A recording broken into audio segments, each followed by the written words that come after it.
ایک مامور کو بھیجتا ہے، خواہ آباء و اجداد کسی مسلک پہ ہوں، وہ غلطی پہ ہوں گے ہی تو خدا مامور کو بھیجے گا۔ اگر وہ غلطی پہ نہیں ہیں اور ضرورت ہی نہیں ہے اور سارے ہی متقی اور ولی اللہ ہیں تو خدا تعالیٰ کو نبی بھیجنے کی ضرورت کیا ہے؟ تو یہ بات ہے سامنے رکھنے والی کہ آباء و اجداد کا حوالہ یہاں نہیں دیا جا سکتا۔ قرآن کریم بار بار اس بات کو ریفیوٹ کرتا ہے اور اس کا رد کرتا ہے کہ محض آباء و اجداد کا حوالہ دینا، یہ تو ہر نبی کے زمانے میں یہ حوالہ دیا گیا، لیکن کیا اس کا مطلب یہ کہ ہر نبی کو رد کر دیا جائے؟ اب یہ مختصر جواب کے بعد اب میں آتا ہوں وہ اطمینان قلب کے بارے میں کہ کس طرح اطمینان قلب ہو۔ بات ہو رہی تھی کہ نبی پاک صلی اللہ علیہ وسلم نے خوابوں، رویا اور کشوف میں آ کے کس طرح وضاحت فرمائی جب بھی پوچھا گیا۔ حضرت سید امیر علی صاحب سیالکوٹی، ان کی پیدائش 1841 میں ہوئی اور وفات 23 اکتوبر 1906 کو۔ 18 ستمبر 1901 کو انہوں نے ایک مضمون شائع کیا، الحکم میں شائع ہوا۔ بہت ہی نیک بزرگ ولی اللہ انسان تھے۔ حضرت مسیح علیہ السلام اپنی زندگی میں ان کی خوابیں اور کشوف الحکم میں شائع کرواتے تھے، ایسے یہ پاک وجود تھے۔ انہوں نے 18 ستمبر 1901 کو ایک عجیب بات لکھی۔ انہوں نے لکھا کہ مسیح موعود علیہ السلام کی برکت سے خدا تعالیٰ نے مجھے ایک عجیب کیفیت عطا کی ہوئی ہے کہ کثرت سے حضور نبی پاک صلی اللہ علیہ وسلم کی زیارت نصیب ہوتی۔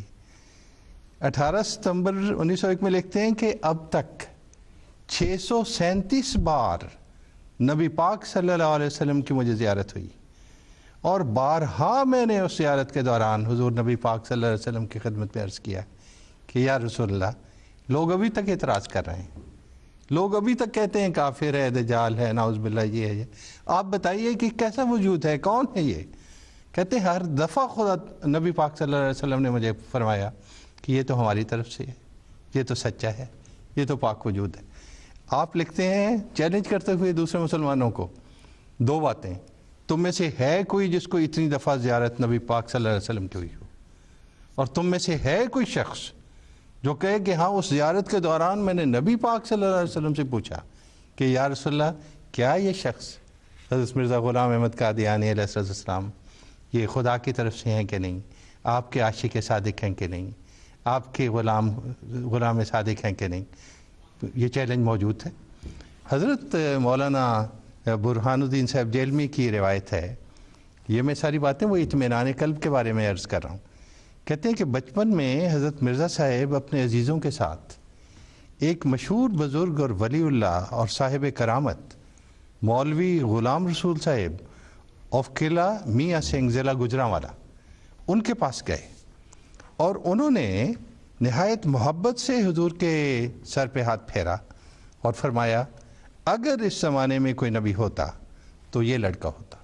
یہ حوالہ دوست کہتے ہیں کہ ضرور دیا کریں، یہ تاریخ احمدیت جلد اول صفحہ 53 سے میں یہ حوالہ پیش کر رہا ہوں۔ کسی مسجد میں ایک اور بڑا ایمان افروز واقعہ ہے کہ مولوی صاحب، جس طرح آج بھی ہماری پاکستان میں کیسی عجیب و غریب غلیظ مخالفت ہو رہی، کسی مسجد میں، غالباً یہ لاہور کی مسجد تھی، ایک مولوی صاحب نے بڑے زوردار تقریر کی اور بڑے دھڑلے سے یہ دعویٰ کیا کہ دیکھیں مرزا غلام احمد قادیانی نے دعویٰ کیا تھا نا، کیسی خدا نے سزا دی، دونوں ہاتھ کو کوڑ ہو گیا ہوا ہے، اب اپنے ہاتھ ڈھانپ کے رکھتے ہیں، کسی کو دکھانے کے قابل نہیں۔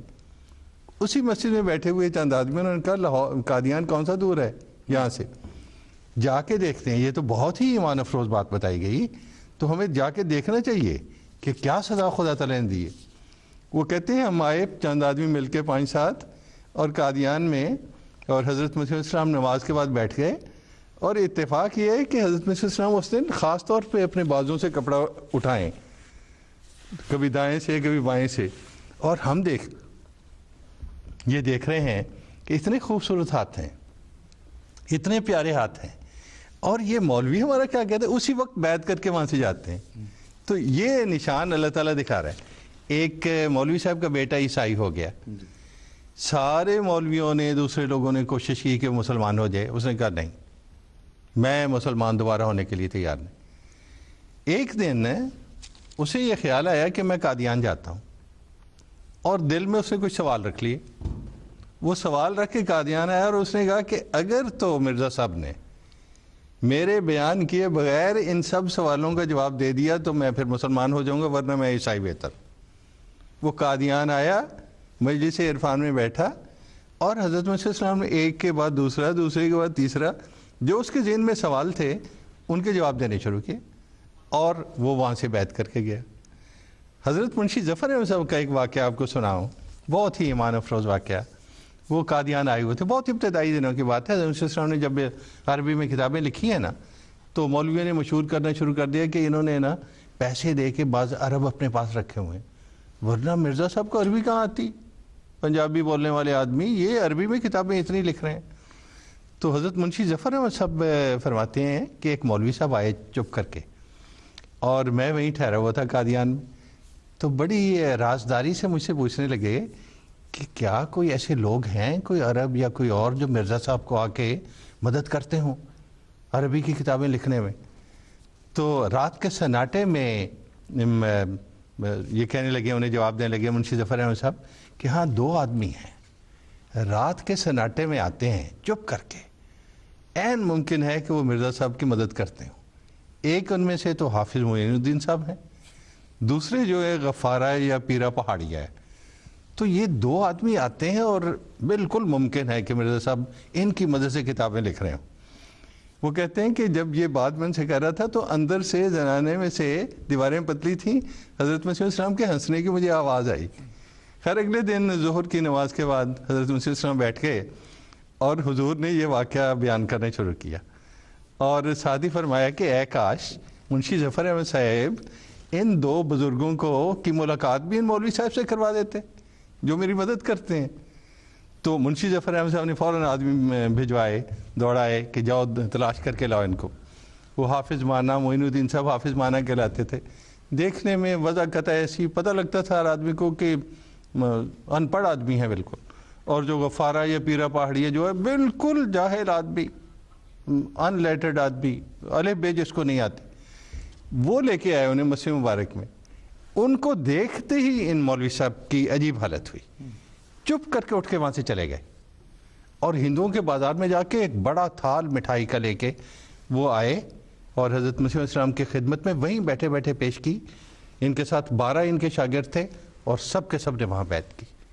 دیکھیں اب اطمینان قلب کی کیفیتیں ہیں۔ اطمینان قلب تو اللہ تعالیٰ ہی عطا فرماتا ہے، جیسا کہ آپ نے فرمایا ہدایت دینا بھی اللہ تعالیٰ کے اختیار میں، ان علینا للہدیٰ، اللہ تعالیٰ کا ارشاد ہے، اور یہ بھی کہ فإنک لا تہدی من احببت ولکن اللہ یہدی من یشاء۔ حضرت صلی اللہ علیہ وسلم سے مخاطب ہو کر اللہ تعالیٰ براہ راست یہ ارشاد فرماتا ہے کہ آپ کسی کو جس کو آپ پسند کریں ہدایت نہیں دے سکتے، ہدایت اللہ تعالیٰ کی طرف سے عطا ہوتی ہے۔ تو سمجھتا ہوں کہ آپ نے جیسے کہ مختلف واقعات بھی فرمائے، اگر نیت میں خلوص ہے اور اللہ تعالیٰ سے ہدایت کے طالب ہیں تو پھر خدا تعالیٰ سے ہی ہدایت عطا ہوگی۔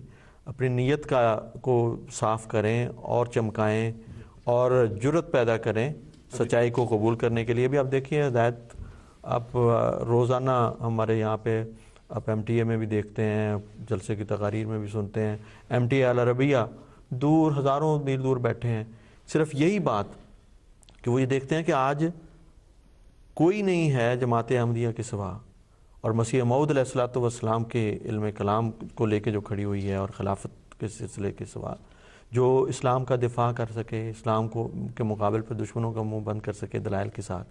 اور صرف دلائل کی بات نہیں ہے، جیسے کہ لائق صاحب نے بیان فرمایا، یہ بھی ایک چیز اطمینان قلب کے لیے ہونی چاہیے۔ دعوے تو بہت سارے لوگ کر دیتے ہیں، دلیلیں بھی دے لیتے ہیں، لیکن حضرت مسیح موعود علیہ الصلوۃ والسلام کی جو اس روحانی جنگ میں ایک نمایاں شان ہے، جو ایک ایسا ہتھیار ہے جو کسی اور کے پاس نہیں، وہ یہ کہ آپ نے اپنی ذات کو پیش فرمایا کہ خدا کے ہستی کا ثبوت میں، قرآن کریم کی زندہ تاثیرات اور برکات کا ثبوت میں، اور یہی ثبوت آگے چل کر جماعت احمدیہ میں مسیح علیہ السلام کی نمائندگی میں خلافت کے ذریعے سے یہ فیض آگے بھی جاری ہے۔ بہت سارے واقعات ہیں جس میں احمدی اللہ تعالیٰ کے فضل سے خدا تعالیٰ سے ہدایت پاتے ہیں سچی رویا اور کشوف کے ذریعے، اور وہ یہ ثابت کرتے ہیں کہ یہ اسلام کی برکت ہے، یہ احمدیت کی برکت ہے۔ تو یہ نشان جب ان کو عطا ذاتی طور پر تجربہ ہوگا، پھر ان کو صحیح اطمینان نصیب ہو سکے۔ جیسے میں نے عرض کیا تھا کہ حضرت مسیح السلام کی جو بات ہے وہ آخر میں بتا دوں گا کہ حضور نے کیا فرمایا۔ کسی کو جستجو ہو تو کس طرح اس کو اطمینان مل سکتا ہے؟ فرماتے ہیں کہ دیکھیں جو شخص خدا کی طرف سے آیا ہے اس کے بارے میں خدا سے پوچھیں. آپ فرض کیجئے کوئی چیز بڑے قیمتی تحفہ میرے لیے بھیج دیتے ہیں، میں سینکڑوں میلوں پہ بیٹھا ہوا، مجھے کوئی پتہ ہی نہیں لگتا کہ واقعی آپ نے بھیجا کسی، تو میں آپ کو فون کروں گا، خط لکھوں گا، آپ سے پوچھوں گا. فرماتے ہیں جو کہتے ہیں میں خدا کی طرف سے آیا ہوں، خدا سے پوچھو. اور پھر فرماتے ہیں اس کا ایک طریق ہے جو میں تمہیں بتاتا ہوں، اور خدا نے مجھ سے وعدہ فرمایا ہے کہ جو شخص اس طریق پہ دعا کرے گا خدا تعالیٰ اسے لازماً بتائے گا. فرماتے ہیں کہ ایسا آدمی جو میرے بارے میں جو سجود کرتا ہے اور پوچھنا چاہتا ہے، وہ پہلے توبۃ النصوح کرے،